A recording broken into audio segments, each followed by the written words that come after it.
राधे राधे दोस्तों, आप सभी का स्वागत है आपके अपने ही YouTube channel Sonu sir commerce classes में। तो आज आप लोग का इकोनॉमिक्स का एग्ज़ाम था, साइंस और कॉमर्स स्टूडेंट वाले के लिए। तो इससे आप लोग को एक आर्ट्स वाले विद्यार्थियों के लिए एक प्रीव्यू मिल जाएगा किस तरह का क्वेश्चन पूछा गया। तो चलिए वीडियो को शुरू करते हैं इकोनॉमिक्स का। तो इसमें भी आपको मल्टीपल चॉइस क्वेश्चन दिया गया है 1 से लेकर 30 तक। तो उसमें जैसा आपको पहला क्वेश्चन दिया गया है, तो इसमें पहला क्वेश्चन दिया गया which of the following is studied under micro economics.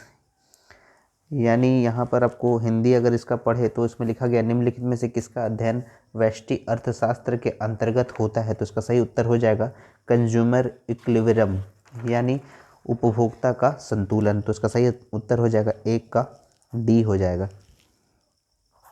यानी option number D. Question number 1 का ऑप्शन नंबर डी हो जाएगा इसका, यानी उपभोक्ता संतुलन का।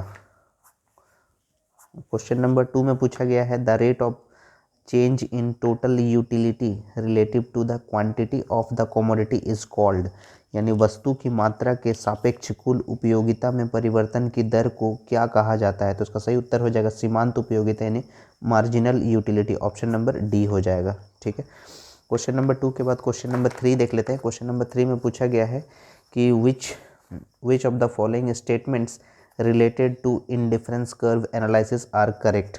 तो यहाँ पर जो है कुछ ऑप्शन आपको दिया गया है, यानी क्वेश्चन नंबर 3 में, यानी उदासीनता वक्र विश्लेषण से संबंधित निम्नलिखित कथनों में से कौन सा कथन सही है। तो इसका सही उत्तर हो जाएगा 1 और 2, यानी ऑप्शन नंबर ए हो जाएगा। ठीक है, तो क्वेश्चन नंबर 3 का जो है ऑप्शन नंबर 1, यानी the preference of the consumer is monotonic और generally an indifference curve is convex to the origin, यानी ऑप्शन नंबर ए सही हो जाएगा इसका क्वेश्चन नंबर 3 का। क्वेश्चन नंबर 4 में देख लेते हैं। क्वेश्चन नंबर 4 में दिया गया है the slope of the demand curve of an inferior good is, यानी एक घटिया वस्तु के लिए मांग वक्र की ढाल होती है नेगेटिव, यानी ऋणात्मक। ऑप्शन नंबर बी सही हो जाएगा। क्वेश्चन नंबर 5 में दिया गया है the demand for which type of commodity decreases due to increase in the income of the consumer, यानी उपभोक्ता की आय बढ़ने से किस प्रकार की वस्तु की मांग कम हो जाती है। तो इसका हो जाएगा गिफिन गुड्स, यानी ऑप्शन नंबर डी सही हो जाएगा क्वेश्चन नंबर 5 का। क्वेश्चन नंबर 5 के बाद क्वेश्चन नंबर 6 हम लोग देख लेते हैं। क्वेश्चन नंबर 6 में दिया गया है विच of the following is a combination of competitive item, यानी निम्नलिखित में से प्रतियोगी वस्तुओं का एक संयोग कौन सा है। तो इसका सही उत्तर हो जाएगा कलम और स्याही, यानी पेन और इंक। Option number B. उम्मीद है क्वेश्चन नंबर 6 तक आप लोग आंसर की मिला लिए होंगे। क्वेश्चन नंबर 7 में दिया गया है कि which of the following curve has a U shaped. तो इसका सही उत्तर क्या होगा वो हिंदी में पढ़ लेते हैं पहले। निम्नलिखित में से किस वक्र का आकार यू आकार का होता है। तो औसत उत्पाद हो जाएगा, ऑप्शन नंबर ए हो जाएगा। ठीक है, क्वेश्चन नंबर 7 के बाद क्वेश्चन नंबर 8 में आपको दिया गया by what ratio will the production increase by increasing the factors by 3 times in the production function of the increasing return to scale, यानी पैमाने के वृद्धिमान प्रतिफल के उत्पादन फलन में साधनों को 3 गुना से वृद्धि करने पर उत्पादन में किस अनुपात से वृद्धि होगी। तो इसका हो जाएगा मोर देन 3 टाइम्स, यानी 3 गुना से अधिक हो जाएगा, यानी उसका ऑप्शन हो जाएगा ऑप्शन नंबर बी हो जाएगा। ठीक है, यानी इसका होता है 3.75 होता है। क्वेश्चन नंबर 9 में हो जाएगा when marginal cost is higher then average cost then. तो इसका हो जाएगा सही उत्तर एवरेज कॉस्ट डिक्रीजेस, यानी क्वेश्चन नंबर 9 तक हम लोग मिला लिए हैं। उम्मीद है आप लोग का भी सही होगा सारा आंसर, यानी जब सीमांत लागत औसत लागत से अधिक होती है तो औसत लागत घटती है। Option number a question number 9 का। 10वें नंबर प्रश्न पूछा है the quantity of supply of goods increases by 5% when the price is increased by 5% then the supply of goods will be perfectly इन इलास्टिक होगा या यूनिट इलास्टिक होगा या इन इलास्टिक होगा या इलास्टिक, यानी किसी वस्तु की कीमत में 5% वृद्धि करने पर उसकी पूर्ति की मात्रा 5% से बढ़ जाती है तो वस्तु की पूर्ति डैश होगी। तो क्या हो जाएगा पूर्णतया बेलोचदार होगा। ऑप्शन नंबर ए सही हो जाएगा क्वेश्चन नंबर 10 का।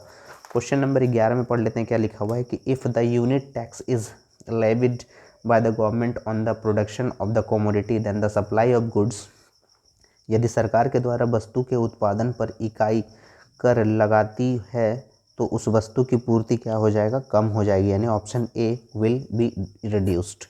क्वेश्चन नंबर 11 तक हम लोग आंसर की मिला लिए हैं। अब क्वेश्चन नंबर 12 देख लेते हैं। तो क्वेश्चन नंबर 12 में आपको दिया गया when the supply curve of a firm is parallel to the price axis the supply relative to the price is.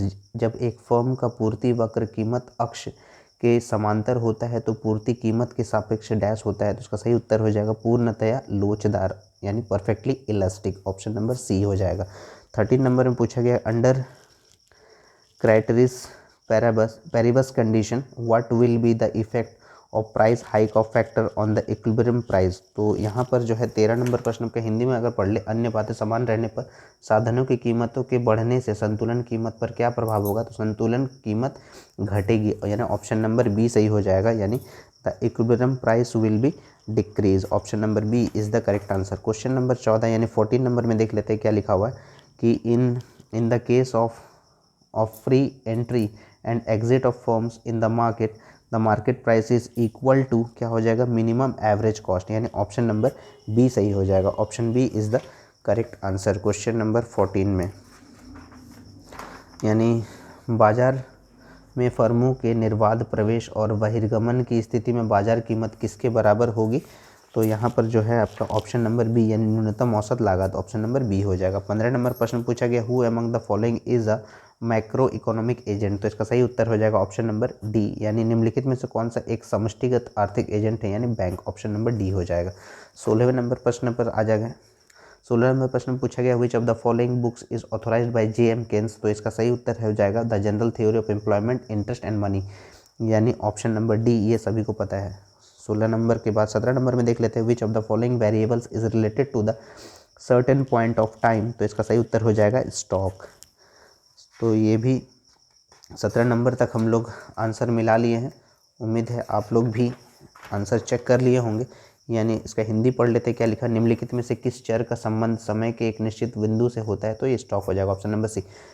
Which method of calculating GDP includes the monetary value of final goods, तो यानी GDP की गणना किस विधि में अंतिम वस्तु के मौद्रिक मूल्य को शामिल किया जाता है, तो उसका सही उत्तर हो जाएगा ये ऑल ऑफ दीज, यानी इनमें से सभी, उत्पाद विधि, आय विधि, व्यय विधि, यानी प्रोडक्ट इनकम एक्सपेंडिचर मेथड, यानी option number D is the correct answer.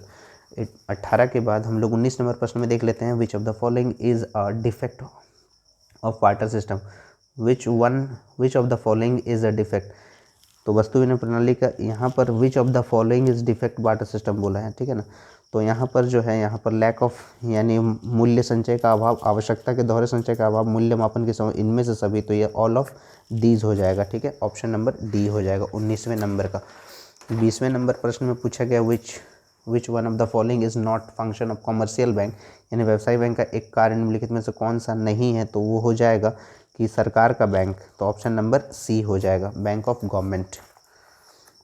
Question number 21 में पूछा गया if the central bank increases the statutory liquidity ratio then the lending capacity of the commercial bank, यानी यदि केंद्रीय बैंक वैधानिक तरलता अनुपात को बढ़ा दे और व्यवसायी बैंक को ऋण देने की क्षमता में क्या हो जाएगा, कमी हो जाती है, यानी डिक्रीजेस हो जाएगा, ऑप्शन नंबर बी सही हो जाएगा। क्वेश्चन नंबर 22 में which demand for money decreases due to increase in interest rate, तो इसका हिंदी पढ़ लेते हैं पहले हम लोग। इसका हिंदी में दिया गया है कि ब्याज दर में वृद्धि होने से मुद्रा की किस मांग में कमी हो जाती है, तो इसका हो जाएगा यहाँ पर मुद्रा की आपातकालीन मांग हो जाएगा, ऑप्शन नंबर बी सही हो जाएगा, ठीक है, यानी option emergency demand for money हो जाएगा, यानी ऑप्शन नंबर बी हो जाएगा 22 का।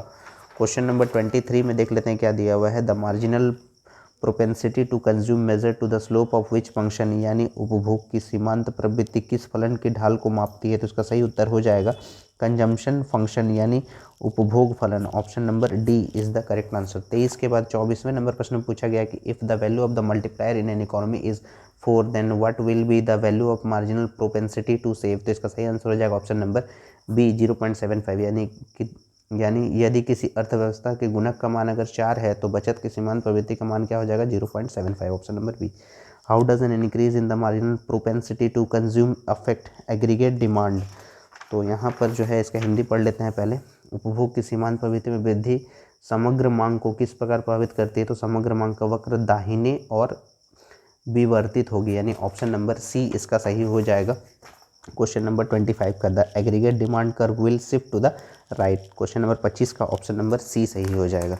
26वें नंबर प्रश्न देख लेते हैं कि which one of the following is a source of revenue income of the government, तो इसका सही उत्तर हो जाएगा सरकार के राजस्व आय का एक स्रोत निम्न में से कौन सा? सरकारी निवेश से लाभांश, यानी ऑप्शन नंबर डी हो जाएगा 26वें नंबर का। 27 नंबर पूछा गया है कि in which type of budget is the expenditure of the government more than its income, यानी किस प्रकार के बजट में सरकार का व्यय उसके आगम से अधिक होता है? तो इसका सही उत्तर हो जाएगा डेफिसिट बजट, यानी घाटे का बजट, ऑप्शन नंबर बी सही हो जाएगा।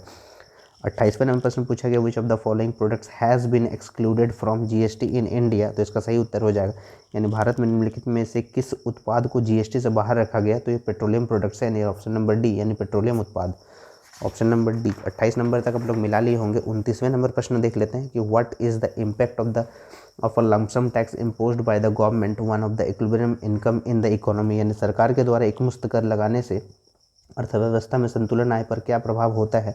तो इसका सही उत्तर हो जाएगा कि संतुलन आय में कमी हो जाता है, ऑप्शन नंबर बी सही हो जाएगा। ठीक है, there will be decrease in equilibrium income. 29वें के बाद 30 नंबर जो लास्ट क्वेश्चन है, one of the reason for the flow of foreign exchange in India, Bharat में विदेशी मुद्रा के प्रवाह का एक कारण बताइए। तो क्या हो जाएगा? वस्तु एवं सेवाओं का निर्यात हो जाएगा, यानी ऑप्शन नंबर सी हो जाएगा, export of goods and service.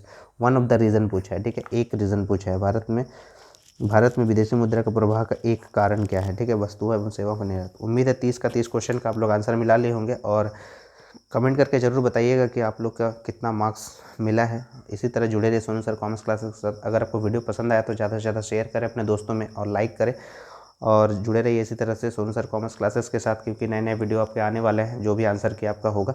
तो तब तक के लिए राधे राधे दोस्तों।